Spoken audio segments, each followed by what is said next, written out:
Welcome to the JH Outback activities training video. If you have not yet watched video 1, I want to encourage you, make sure you watch it. It's going to tell you about the why, the what, and the how of activities in general. But this video, we're going to hone in on a very powerful activity called the trust walk. The trust walk is an incredible activity for a husband and wife or a parent and a team to go through together, because it centers on one of the key ingredients to all of our relationships, and that's trust. For this activity, you'll need the following: an area that is an undistracted environment, at least one fully trained facilitator, and at least one supporting facilitator. It oftentimes helps to have multiple supporting roles for this event. They can be used as distractors. Also, you need to understand your time parameters. You'll want a minimum of 15 minutes to discuss this event in what we call a debrief. Once guests have been given a low ropes briefing, separate them into 2 groups. Move them far enough away that they cannot hear any of the instructions being given to the other group.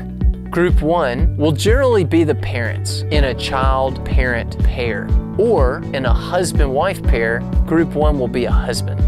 Group 2 will then, of course, be sons or daughters in a parent-child pair, or in a husband-wife pair, this will include a wife.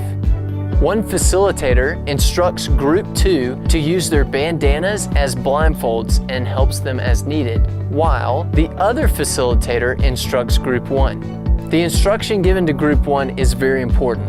You'll start by giving them 4 promises that they are going to relay to Group 2. These are the 4 promises. Number 1, I'll never leave you. Number 2, you can always trust me. Number 3, you can always ask questions. And number 4, listen to my voice only. The walk will be conducted in 3 phases. Phase 1, Group 1 will walk with their hands on their partner's shoulders. Phase 2, Group 1 will lead with their hands off, using only words.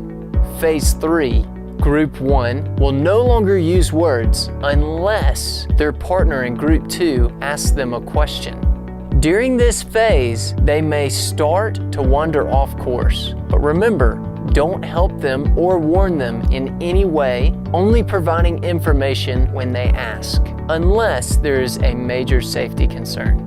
As the facilitator, you will provide signals to them, marking the transition from one stage to the next. The signal for stage 2 will be you lifting your hands so that they know to do the same. The signal for stage 3 is when you do the shh symbol with your finger in front of your mouth.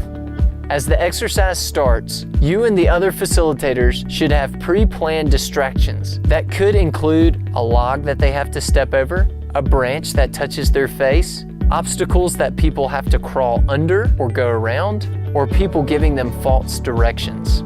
The walk should be conducted in a line with the couples about 5 yards apart. It's also going to be conducted in a follow the leader type format. The facilitator is going to guide the first couple, and every couple behind that is going to follow where the couple in front of them is walking. The only time this isn't the case is during the final stage, where questions must be asked. At that point, the facilitator will approach each person in Group 1 and whisper in their ear where the final destination is. That way, when Group 2 starts asking questions, Group 1 knows where to lead them to finish the exercise.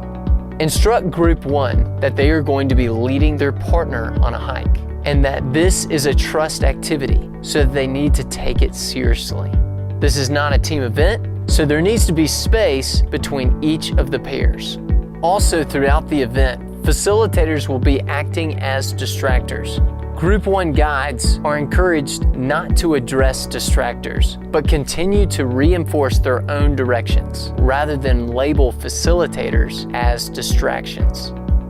The trust walk is a rich experience with lots to talk about.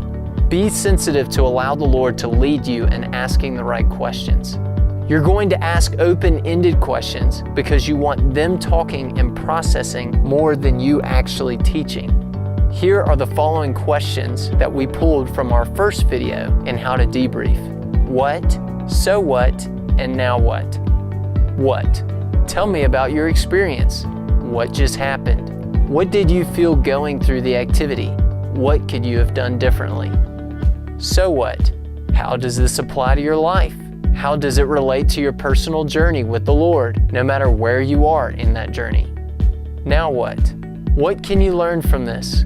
How can you apply what you learned going forward?